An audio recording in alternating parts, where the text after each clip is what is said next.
Political unrest has engulfed the West African nation of Niger after junta leader Chiani staged a coup toppling President Bazoum in late July. President Biden has called for the release of Bazoum, who's being held under house arrest. Acting Deputy Secretary of State Victoria Nuland traveled to Niger to foment diplomacy, but per reports, coup leaders are not interested in hearing much from her and are not backing down. They refused to let her even meet with Bazoum. Joining us now to break down what's happening in Niger is Dave DeCamp, editor at antiwar.com. Thanks for joining us, Dave. Yeah, thanks for having me. Tell us more about what is going on in this situation. I think it's not one we've been covering yet or broadly familiar with, but it sounds like things have gotten quite interesting, to say the least. Yeah, so a military junta has taken power in Niger, which is a pattern that has happened in the Sahel region of Africa over the past few years. And Niger is a little more important to the United States because the U.S. has 1,100 troops in the country, a presence that most Americans are probably unaware of. And the U.S. also has a major drone base in the country that cost about $100 million to build. So this is a concern for the U.S.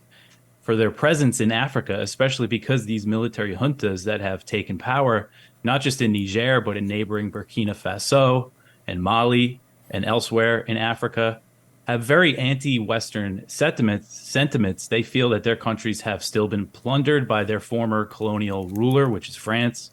France also has a presence in Niger with about 1,500 troops. So the U.S. is backing threats by ECOWAS, which is a bloc of West African nations led by Nigeria. And they are saying if the junta does not reinstate President Bazoum, they will reinstate him by any means necessary, threatening force. When they released that statement, Secretary of State Antony Blinken came out and pretty forcefully backed these threats. The deadline that they had to reinstate Bazoum was this past Sunday, so they're holding another summit on Thursday. So there's a chance here that this thing could really spiral out of control with a, African-led military intervention that's backed by the U.S. and France. We're going to see how it plays out. Now, you mentioned Victoria Nuland going over there, and where Nuland goes, trouble generally follows. She's very infamous for her role in Ukraine in the 2014 coup, and in now a leaked phone call where she was, discussing who should be in the next Ukrainian government. So, she's very notorious, and she's a hawk's hawk. She's in the State Department, but she's no diplomat. And, what it sounded like she did when she went there, she didn't mention military intervention explicitly, after the trip in her call with reporters.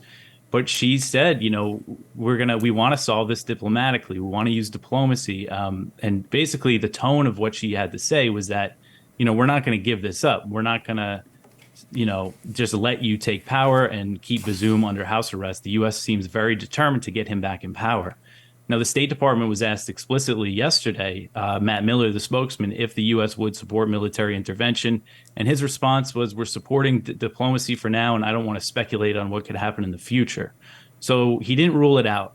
So there's, again, just a good chance that this could really spiral out of control. And there is a history of U.S. interventions in the region going horribly wrong, most notably in Libya, which shares a border with Niger.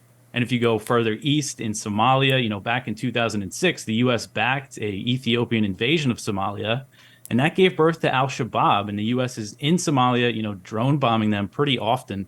So the counter-terrorism, what they call counter-terrorism mission in Africa has been a complete failure. And I think if, the U.S. backs an intervention in Niger, it could just destabilize the region even more. Yeah, the anti-imperialist left media, I think, has done a really extraordinary job of covering this issue, I think in part because it's very illustrative of how far-reaching neo-colonial interests are in parts of the globe that largely escape media coverage. So help me unpack what some of those ties are. You mentioned the relationship between France and Niger. Niger was a French colony until, 1960? And France continues to rely overwhelmingly on Niger for a significant proportion of its uranium uranium reserves, which are needed to power its nuclear plants. So it has very obvious energy interests. There's also been a lot of other kind of resource extraction from the country. People point to the number of gold reserves that are in France, despite it not having any gold naturally occurring in its country as compared to its colonies like Niger. And you also pointed to some of the U.S. interests here. You also mentioned this bloc of African countries, ECOWAS, which I've seen characterized as a kind of an African NATO. So to what extent are we seeing a kind of a coup attempt, the overthrowing a democratically elected government that we should have an investment in? And how much is this a replay of what we've seen before, especially with the Victoria Nuland, where the U.S. has an interest and France has an interest in installing a pro-Western government over this new coup government that seems to have been making a number of statements over the last week or so that are pointedly anti-colonial and speak to a desire for self-determination? Yeah, what's interesting is that, when Nuland was involved in Ukraine, she wasn't so concerned about the Ukrainian constitution when it came to, throwing out the government. But when she went to Niger, she was saying that they must uphold the constitution. And it just shows how the U.S. kind of picks and chooses to suit its interests, whether they're going to support a post-coup government or support, the democratically elected leader. And I don't have enough knowledge of Niger to know, what the real popular support is if it's for this junta. I know that there are a lot of pro-junta protesters that have been out there. And, this is interesting. Another thing that Nuland warned Niger against when she was there was cooperation with Wagner, which is the Russian mercenary force that has a presence in Africa. And this is another big thing why the U.S. doesn't want to give this up. They view this as sort of a new great game between the U.S., Russia, and China in Africa. They're vying for influence all over the world in this new, Cold War or great power competition, whatever, you want to label it. And that's another reason why they're not going to want to cede this country to a more pro-Russia government, and and I think they'll go to some pretty extreme ends to, put Bazoum back in power. Yeah, I mean, look, I don't want, more U.S.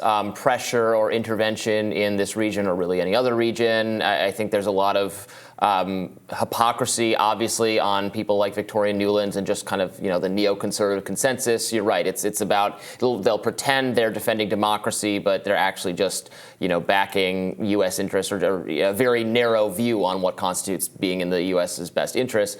I mean, it does look like, and again, I'm not sure I'm disagreeing with you on policy at all here, but I'm not seeing anything to suggest. I mean, are there questions about Bazoum's, ascendance to the presidency?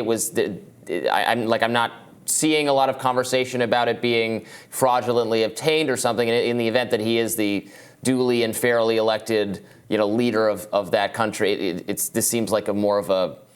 I mean, one would think then the popular support at least at some point for his election was, for that figure, not for just a military junta to come in and depose him, right? Regardless of whether we think it's good or bad. Yeah. Well, again, my knowledge of Niger is limited, so I can't say exactly. From what I understand, he was elected in a legitimate election. I've also heard, Africa experts say that there is corruption when it comes to getting people out to vote. But I think the point to stress here is the absolute failure of U.S., what they call counter-terrorism policy in Africa. Nick Turse is a journalist that writes for The Intercept, and he's one of the few people that really keeps an eye on, U.S. AFRICOM operations. And according to him, based on the numbers, when the U.S. first got involved in Niger in 2002 with this counter-terrorism support, there was only a handful of terrorist attacks in all of Africa. Well, since then, terrorist attacks have risen 30,000% on the continent. And again, there's a lot of factors at play here, the destabilization of Libya, and just, it's just an example of how these terror wars have failed. And the ones in Africa just haven't got as much attention. So, another U.S. intervention would be just as disastrous. And I think people should view it as another U.S. intervention in the Middle East.